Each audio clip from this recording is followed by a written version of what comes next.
this day in history in 1994, the Rwandan genocide started, marking one of the darkest periods of the 20th century.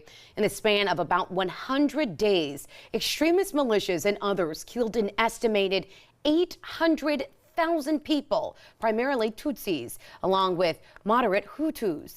The violence followed long-standing ethnic tensions in the assassinations of Rwandan President Juvenal Habyarimana the day before. April 7th is now observed as a day of remembrance for the victims and warnings of the dangers of hatred, division, and inaction in the face of mass atrocity.